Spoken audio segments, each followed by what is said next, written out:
If you're in a dynamic industry with rapidly changing pricing, promotions, challenges, and opportunities, then you may spend a lot of time on the web each week keeping up. Tools like ChatGPT Task allow you to set up regular website reports, but they only provide so much detail. To really capture detailed info, we may need to look into scraping it from the web. Today's episode, we're going to look at web scraping use cases and show you how to get started. I'm Bill Eastman, and this is the AI for Your Business channel. It's the channel business people can come to quickly learn how they can leverage AI. Click on the subscribe button below to be sure not to miss any tips and tools. Now, web scraping is different than topics we've covered in the past in that there's such a variety of websites that even specialized tools like WebCrawl or Firecrawl can have difficulty. So in this episode, we're going to take a coding approach rather than relying on a tool. Now, don't worry, it's going to be a form of vibe coding where the AI generates the code and you follow directions and you provide feedback. Here's what we're going to do. First, we're going to review web scraping use cases. Then we're going to look at challenges in web scraping. And third, we're going to present a methodology for web scraping. We're going to apply that to several websites. Let's get started. So the more rapidly changing and voluminous the data, the more value that you're going to get from web scraping. We're going to touch on a few high-level use cases here, and I hope that kickstarts your thinking on your own applications. Now I'm going to temper this by warning against getting too ambitious. If you're scraping thousands of pages of data, then some practical and ethical implications arise. We're going to touch upon those in the challenges section. Now we're going to go through these quickly, but they're going to be in the show notes as well. And the first one is tracking competitor pricing and promotions. That's always a big one. But you can also track new product rollouts. Or if you work with the government or large companies, you can track contracts and RFPs. Or if you're in a regulated industry, you can track regulatory changes. Or for your own purposes with web scraping, you can enhance your search engine optimization. And if you're looking to get contacts within the companies, web scraping is also a way to find contacts that you might not be able to find otherwise. And finally, you can track less obvious competitor actions simply by tracking their behavior over time. Okay, you've identified the data that you want to capture and the websites containing it. A lot of web scraping tools will claim to be able to effortlessly extract the data, but that's probably not the case. There are simple websites that use HTML and are easily scraped, but the types of sites that contain the rapidly changing information that you'd be interested in tracking normally generate that content dynamically each time you open the page. So to pull info from these sites, you need to get them to generate the info and only then extract it. And on top of that, a lot of these sites, they have the data that comes in various formats and at different rates, which makes it difficult for automated tools to handle. At least that's the experience I had. So in addition, larger retailers, e-commerce sites, and companies, they have pretty serious anti-scraping measures. And frankly, trying to overcome these requires a huge effort and puts us in direct conflict with them. So at the first sign of these, we're going to turn back. Now, as I mentioned, we're going to bypass using automated tools and utilize a vibe coding approach. But these sites have inconsistencies that can bog you down. So start simple in the number of pages and the types of data that you're trying to acquire. Let's get something working first and then grow from there.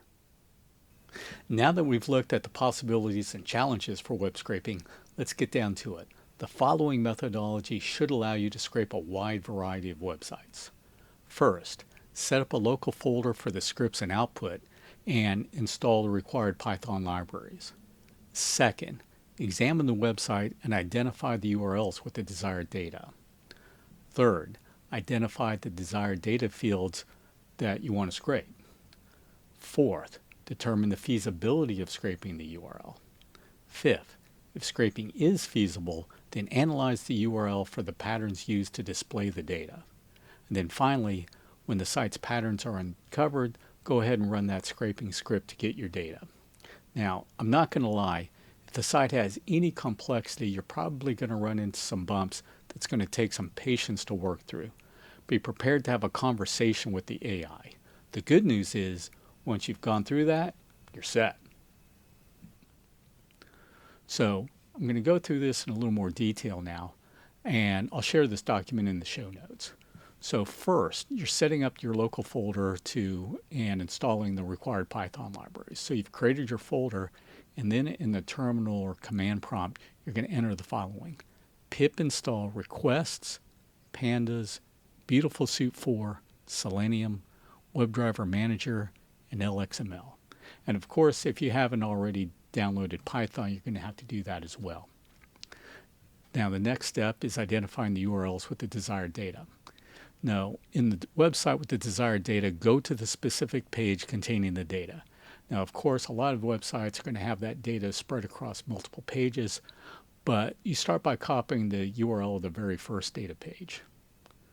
So then, once you've done that, you're going to identify the desired data fields that you want to scrape.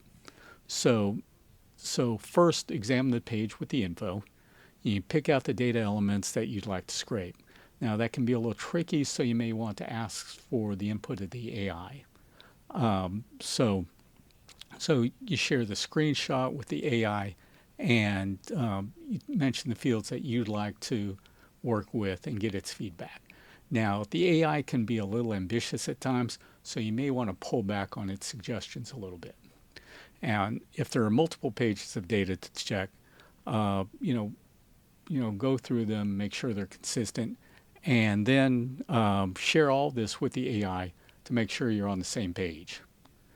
Then we move on to like the real coding part of the process. So first is determining the feasibility of scraping the URL. So you're going to give this prompt to the AI. Please analyze the website for scraping feasibility. This is the URL of the initial data page. Can you assess if this site is scrapable and identify potential challenges? Now, the AI is going to take this and it's going to generate a script to assess the feasibility of scraping the site. What you're going to do is you're going to take this script output, you're going to download it as a .py file, and you're going to move it to the folder that you created. Then, in your terminal command prompt, you're going to navigate to that folder, and then you're going to run the prompt python filename.py. That's going to set off the script to running, and then you're going to copy that output and you're going to paste it into the AI. And then the AI is going to make a recommendation on whether the site is suitable for scraping. Now, you may need to go back and forth with it a few times in order to make a decision. So the next part is the key, is analyzing the URL to capture the patterns used to display the data. And if the AI doesn't suggest creating a pattern discovery script, then give it this prompt. Based on these results, please create a pattern discovery script that finds reliable selectors for extracting our desired data fields, ... And then it's going to do its thing. And as before, you're going to download the script it generates as a .py file. You're going to move it to your folder, and then you're going to run the file in the terminal. You're going to copy that output and paste it back into the AI. So the AI once again analyzes the results and determines whether to edit the script and try again or proceed. And this may take several cycles, so be prepared for some back and forth with the AI. Finally, when you've gotten through that, you're going to execute that script and then you're going to examine the results. So if the AI doesn't suggest creating a scraping script, then give it this prompt. Please proceed with creating a scraping script based upon our pattern findings that can extract our desired data, handle pagination, export to CSV, and so on. Same process as before. You create the script, you download it as a .py file, move it to your folder, and then you run it in the terminal. But unlike before, this time you don't just paste the terminal results into the AI. You go and look at that CSV. Now, depending upon the complexity of the site, there may be some issues with it. And if that happens, then take a screenshot of the CSV results along with the original screenshot of the data in that web page. load that into the AI, point out the differences, and then get it to regenerate its script. And at this point, you're really in troubleshooting mode, so it's going to require some back and forth. And the process will basically be, having it regenerate the script. Then you examine the results, share them with the AI, and do that till you've worked through it. Now we'll try out our approach on a few websites. I'm doing this in Claude because it's really good at coding. And I'm on the $20 a month plan, so I have access to a few features like projects and artifacts. But if you're on the free plan, this will still work. If you do have access to projects, I recommend setting one up for your web scraping efforts. It helps you to organize your work and establish some common project knowledge. For instance, Claude tends to get long-winded, so you may add instructions for it to be concise in its responses and coding. And we can load our universal web scraping methodology to make sure that there's a common understanding on the approach. Now for my terminal, I'm using Cursor, although you could just as well use a development environment like VS Code. If you don't have one of them, then please download one. They do have free versions. In this video, if this video were targeted at developers, I would probably just use the Claude models within Cursor, but I think the methodology is easier to follow by working through it in the Claude chatbot. So we'll begin by installing the necessary Python libraries in the command prompt. I already have them loaded, so I'll direct you to my previous instructions where we pip install them. Then make sure you've created a folder for the project. You'll run all of your terminal commands from this folder. The first site we try will be Target. As I mentioned above, national retailer sites are generally set up to prevent scraping, but let's proceed and see how that manifests itself. Some of these steps take a few minutes to run, so in the interest of time, I've done most of them in advance. Target has a weekly ad page showing price cuts and promotions. I will make that the target of our analysis. We start by going into the ad page and taking a screenshot of the products and promotional info. We load our screenshot to Claude, and we start by telling Claude what we're doing and asking for its suggestions on fields to track based on what it sees. We see Claude comes back with a fairly extensive list. As I mentioned, Claude tends to be optimistic on what fields can be scraped, so you may want to propose a subset of those. By the way, sometimes Claude can also be overeager in starting to create a scraper, so stop it if it starts generating a script. Then we move on to analyzing Target website for scrapability. You give Claude the prompt we laid out above, along with the ad page URL, and it responds by generating code to test the site.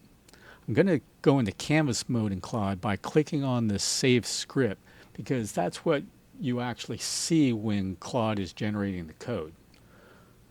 So Claude has generated code, and it seems generally optimistic about the feasibility of scraping Target site. It does point out some challenges, and we have to be really cognizant of those.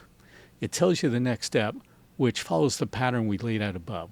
We're going to download the script as a PY file, and then move the file from downloads to our project folder. We now go into Cursor, and in the File menu choose Open Folder and choose our project folder. This brings up our folder in the left pane. You may not see the terminal command prompt. If that's the case, then go to the Terminal menu and choose New Terminal. That opens up the command prompt right in your folder. We see the scrapability reconnaissance script in our folder. We're going to run the script as we described before. Python target reconnaissance.py.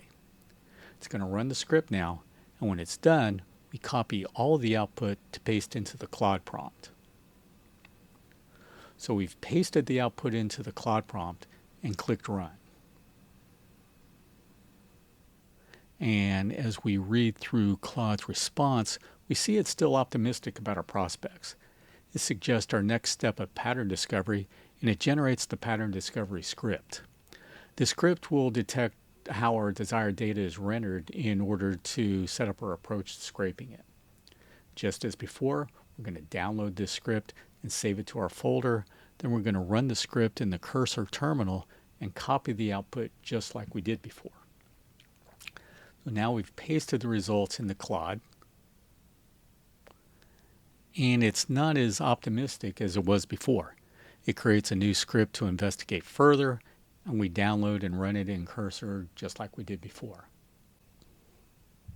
And here's where it all falls apart. The desired data elements weren't returned, and Claude now sees that the target site is heavily protected, which really isn't surprising. At this point, Claude may suggest some additional measures to try, but you should take this as your sign to just move on.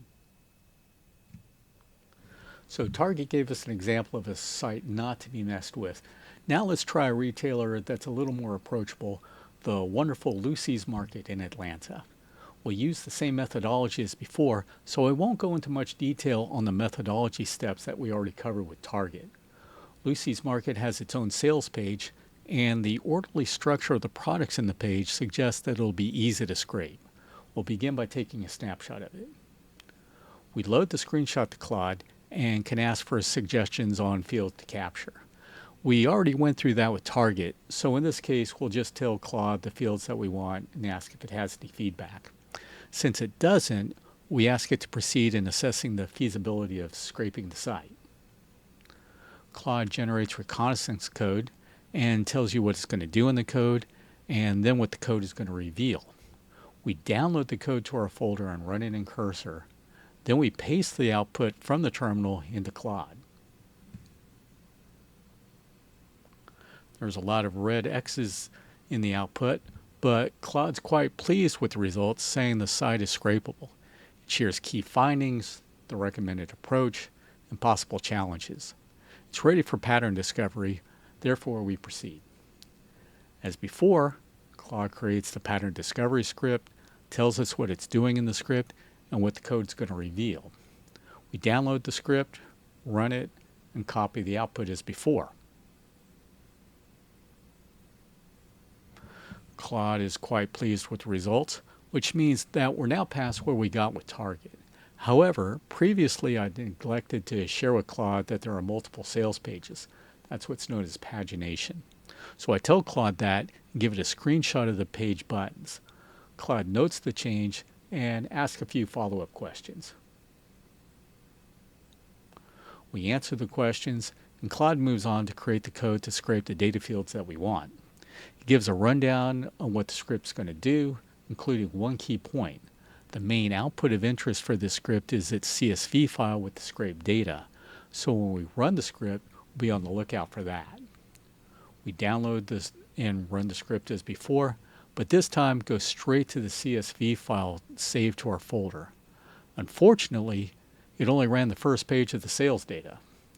Even the output of the script bears this out, so we copy the output into Claude and tell it the problem.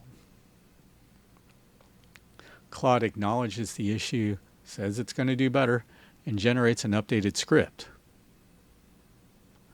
But now there's a typo in the script and the script fails, so we share the terminal output showing the error. It takes a few back and forths to correct it, which can be annoying and time consuming. Occasionally, when you're in the middle of this, just include this in the prompt.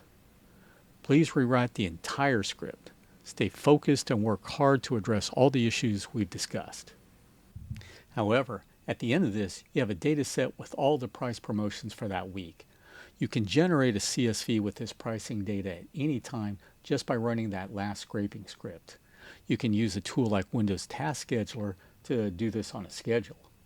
And you may say, okay, I have all the price promotions in a spreadsheet rather than on the web page. So what? And if you just left the data like that, then that might be a valid point. But that's where the magic of data analytics comes in. First, you may want to track a dozen competitors, not just one, and having all that info in one place makes it a lot easier to track. Second, you'll be following developments over not just one day or week, but many. So it's tough to do that when you're trying to do that by looking at a site's web page. Third, once the data's in a spreadsheet, then you can begin to manipulate it and you can enrich it. So you can create categories for the products on promotion, such as tabletop, home and style, flower and garden. And you can create new columns with calculations and the like. Check out my episode on using Excel with ChatGPT and Copilot for tips. Fourth, you can work with ChatGPT to analyze data in depth. I don't have an episode on this yet, but ChatGPT has a tool called Code Interpreter, which is pretty good at data analysis. Basically, you load your spreadsheets in nice table format and ask it to analyze them. So, for example, you can track competitor promotions over multiple periods to get a better sense of what they're up to and how you might respond. And Gemini and Claude also have similar tools. Okay, that's it for today. As you've seen, there's some complexity in web scraping, but if you follow our methodology, you should be able to handle most sites. If you have any questions or would like more detail, please leave a comment. Next episode, we're going to look at how to set up your own personal Jarvis to handle all of your office tasks from one spot using Claude.